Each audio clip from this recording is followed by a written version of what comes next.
Hey everybody, this is Captain Frugal reporting for duty, giving you my weekly comic book review. So sit back and enjoy. News about comic books, musical instruments, tech reviews, and video games with your host, Captain Frugal.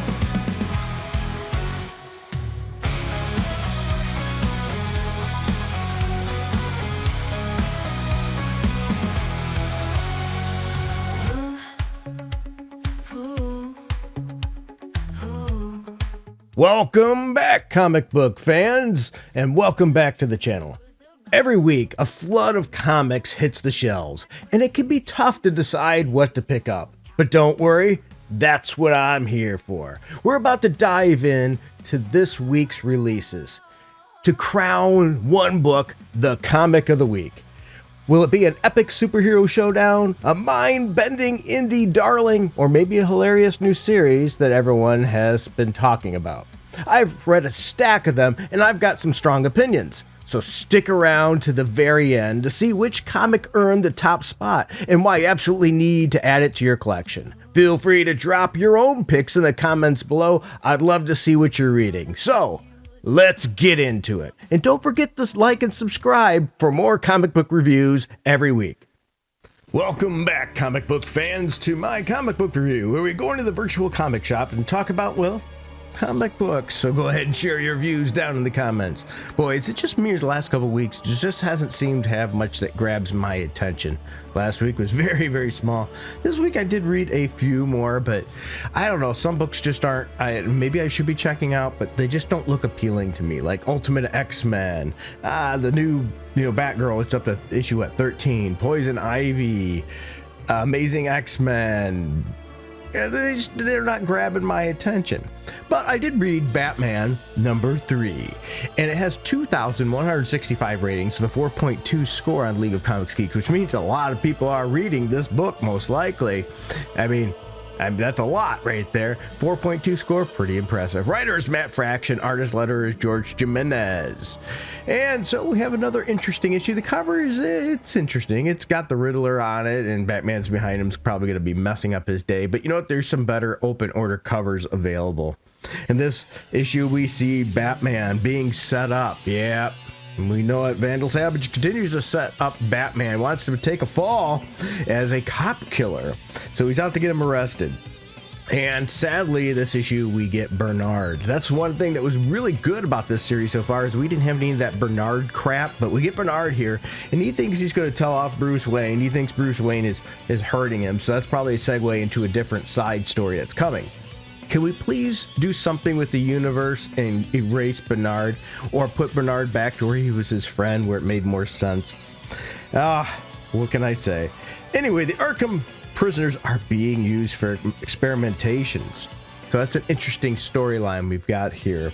This is a decent issue. If you're a Batman fan, this is probably one you'd want to check out. I gave the book a 7.4. I thought it's pretty good. Not top tier, but it's good enough. And that seems to be the saying of this, I think, week here. A lot of good enough. I didn't try much new this week, but I did decide to give Planet She-Hulk number 1 a chance. It has 294 ratings with a 4.1 score on League of Comics Geeks, and it fell in just the meh category, in my opinion, with a 7. The artist is Rod Reese, and the artist is Aaron Cooter, and the writer is Stephanie Phillips. And I think there lies part of the problem. I'm going to sound like a sexist here, but it seems like when we get female writers, we get too much dialogue. They're trying to insert silly things like, oh, I miss certain chips and stuff. I get they're trying to humanize it, but it just doesn't work well for me. Anyway, the Hulk leaves She-Hulk in charge of Planet Scar. But Planet Scar has a coup coming, and there's lots of calamity ensues here. Going to a wedding there is a lot different than weddings here in the US, but during the wedding, somebody gets killed, and of course that's going to cause some issues. It looks like Hulk really failed the She-Hulk here. He says he's going to be back in 6 days and making a point he didn't. I mean, I don't know if this is because what is going on in the Hulk series right now, because sometimes Marvel's a little goofy with how those connected. If so, I get that. But this is She-Hulk, and once again, another number one issue. You need to grab the reader's attention, pull them into the story, and this story doesn't. It takes too long. It's too slow. Before we get any real story progression moving in what's going on, it's at the very end of the issue. And then the art is mediocre for a character like this. You probably should have top tier art. So really, it's just too slow. I don't get it how people, are going to want to read this. And I'm looking at the community reviews, and they're better than what I give it. Here's one that's a 4-star. This was really darn good. Great action, funny, sexy, and even some continues mystery elements, and even that's what it says, and even some continues, I don't understand that, mystery elements they carry over from the one shot. Okay, so they're saying some one shot elements carry over, but they didn't type it right. The art from Cooter is absolutely amazing, whether it be during action or even just scenes like the long bath conversation. I disagree. I don't think the art was that great, and I think the story was boring. Let's look at another view here. This one gives it 3 stars. Not sure how to feel about this one. I was excited to check it out after how much I enjoyed the one shot from the Imperial event, but this one doesn't seem to scratch the same itch that issue managed to. I think it's mostly has something to do with the art. See, the art is good in this premiere issue, but it doesn't seem to be on the same level as the previous one shot, and that's why I said it's not bad. The art is not bad, but it's just not good enough to make people go, oh, I got to keep reading this because of the art. So if the art isn't good enough, that means the story has to be good enough, and that isn't either. So now let's shift gears to a comic book that, The Amazing Spider-Man number 15. 399 ratings, 3.6 mostly positive score. I want to make a point here. 399 ratings. This book used to be getting like 700 plus ratings not too long ago. After the last couple storylines, it's dropped significantly. Did get an uptick, and I think people are checking it out and trying the new uptick, but I don't think it's working for him. Spider-Man in Space just isn't doing it. I gave the book, they gave it a 3.6, mostly positive. I gave the book a 6.5. The writer is Joe Kelly, artist is Emilio Lacio, which, once again, I always butcher. I am sorry, but I am not into this Peter Parker in Space storyline. It doesn't do it to me. I Rocket Raccoon's a nice addition, sure, but I really, and this sounds mean, but I found it hard to care enough to read this issue. If I was to pick it up and flip through it in the store, it would remain on the shelf. I picked it up and didn't. Probably should have. Would have saved some money. I'm sorry. I can't recommend this. This is a boring series. We have these characters I don't really care about. We have another female character now that's into Peter Parker because, we can't have Mary Jane like everybody wants. So, yeah. Just stinks. Now, there is some cool open order covers for this book, but even then, I don't buy a comic just for the cover. I'm looking at some other people's views, though, and they differ significantly from mine. Like this person gave it a 4.5-star review. Dang awesome issue. Let's talk about it.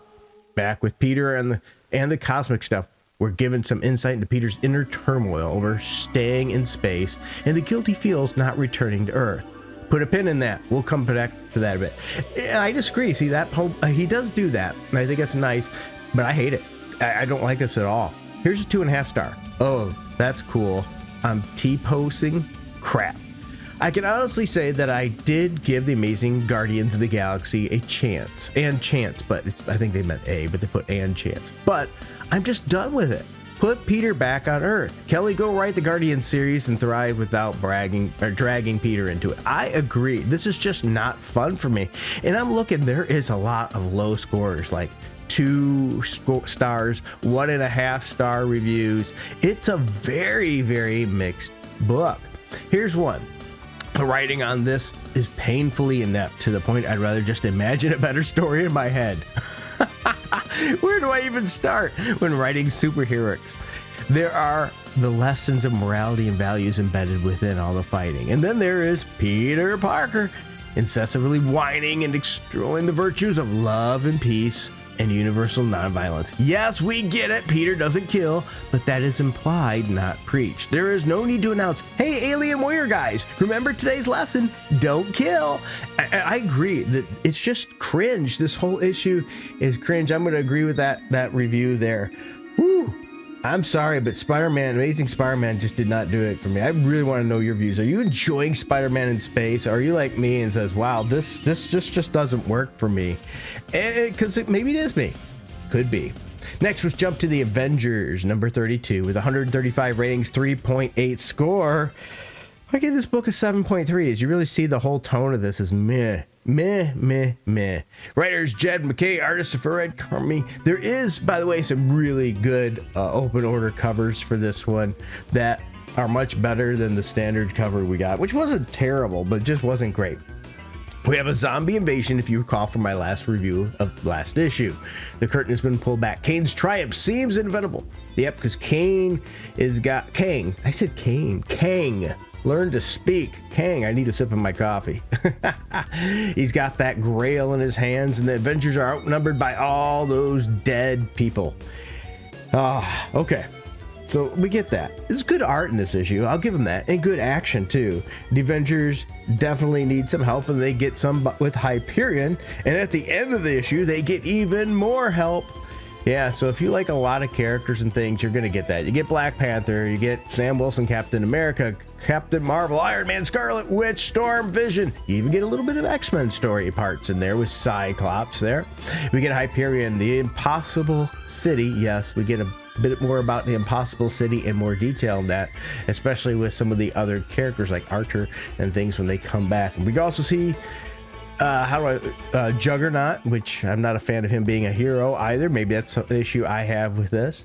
Overall, though, that's the problem I have with this, is just a whole lot in it, but not much to care about. But other people disagree with me there. This is a 5-star review. Part of that one says, I see myself reading the story again years from now. Not for the scope, the stakes, or the impact of the Marvel Universe as a whole, rather the craftsmanship that went into this tale. I understand why some might have lost interest in this plot, since it has been brewing and building since the first issue. Yes, I think this is too slow. We have 32 issues of bloat building into this. I'm going to have to say I can't give it that high of a review, but a lot of people here are giving it much higher reviews than I am. Let's look at a 4-star. Control It. Still not a member of Kang Gang, but this was very enjoyable and easily one of my favorite issues yet, and it's COZ, cause usually all I'd have to say is the art was nice, but that's how I feel about this issue. The art was nice, but this person says good old fashioned good versus bad, great pacing. This issue, the pacing was better. I'll give him that. Nice suspense, heart, and one of the most exciting endings of the series. Okay, so I think I'm in the minority here because I'm seeing a lot of 4-star reviews and things. Am I just the old curmudgeon yelling at clouds at this point when it comes to Avengers? I don't know. See, part of my problem I think the Avengers have been suffering is they need some more grounded stories. It seems like every writer or every next story has to outdo the last one and how epic it is. And it's gotten so epic that you can't out-epic each other. I mean, we're epicing multiverses. We're epicing time streams. It's just, come on, let's back it off a little bit.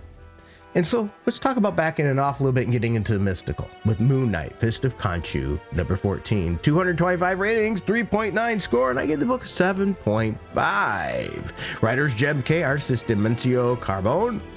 And in this one, well, the Wrecker is targeted by literal ghost of his past, and so the Midnight Mission is helping him out because he came to them. And so what happened is the evil entity in this issue decides, hey, I'm gonna take your dead Moon Knight, the people that you killed, and put them after you, which goes back to his days in the past as a mercenary and things, and the people he killed are coming after him. So he has those coming after him now. So now he has the Wreckers. But while Moon Knight's doing that, the evil enemy goes to take out the Wrecker. And the Executor is, I don't know, he's an okay enemy. He's something different. I don't know. I think he's new. I'm not familiar with this character. I didn't read all of Moon Knight's history, so you'll have to let me know. Cool little twist here, though, is the Executor sends the dead ghost from the people that Moon Knight Mark Spector killed after him, so he changes who he is with his multi-personalities to Jake Lockley. I thought that was a cool idea. By the way, he's also the Executor sending the dead that Scarlet Scarab gets killed as well. So we have a fun-filled issue here, and at the end, Wrecker gets filled with the ghosts and things. So now we got a super-powered Wrecker under control of these ghosts with the Executor. It's pretty interesting. It's got a pretty cool cover for this book too. There is some incentive covers. One of them I thought in particular was pretty darn cool. So there is that. That was one of the more highlights of this. But here we go. I saved the best for last. Yeah. So far we've had a score of 7.4, 7, 6.5, 7.3, 7.5. This next one, G.I. Joe number 13 with 208 ratings, 4.4 score on League of Comics Geeks. I gave the book an 8.4. I am digging this. I really am. Writers Joshua Williamson, artist is Tom Riley. When Cobra Commander is betrayed by one of his closest allies, he's targeted for revenge by the Dreadnoks. Yeah. You see, this issue is cool. This is the start of the Dreadnought War, part 1 of 5. So if you have not been reading G.I. Joe, this is probably a good issue to start, because not only is it starting sort of a new storyline, it's going to give you in a couple pages an overview of what's going on. So in this issue, pretty cool. We have, they're trying to get Energon. They picked up this signal, which for some reason there's like a heartbeat kind of thing. For Energon, it's weird, but they go to find that and found out it's a trap. And it's a trap to get Cobra Commander. And the Dreadnoks are unhappy, of course, because what Cobra Commander did to them. And Cobra Commander falls for this trap. So Ripper was siding with Cobra Commander, supposedly, but now he turns on him, on Cobra Commander, to kill him. And all the Dreadnoks are coming as well. But here's the thing. Not only did Cobra Commander pick up that signal, that Energon signal, so did G.I. Joe. And so the G.I. Joe team sent Duke in. So Duke comes there too. And so now Duke sees this happening, and Duke saves Cobra Commander, beats the crap out of Ripper, which is cool, but then realizes, oh crap, there's a whole bunch of Dreadnoks here. And so he's captured Cobra Commander, but trying to save him and run from the Dreadnoks. Great issue, action-packed. If you're a G.I. Joe fan, I don't see how you can miss this series. This is, once again, my number 1 issue of the week, G.I. Joe number 13. Let me know your thoughts below. I'd love to hear and see what you enjoyed. Thank you, everybody, for your time. Be nice, be kind to somebody. Share a comic book story in the chat if you don't mind. Oh, by the way, there is some open order covers for this. Those are okay. There's a Cobra Commander one. It's pretty cool. There's some incentive covers, and they're okay. Oh, by the way, Destro, of course, is behind all this with the Dreadnoks too, and thinks now that Cobra Commander's out of the way, so he's taking over Cobra. We'll see how that pans out. And there is one retailer exclusive with Cobra Commander with a burning skull in his hand, which is really stinking cool. So let me know what you think in the chat below. Take care, everybody. Until next time, keep it frugal.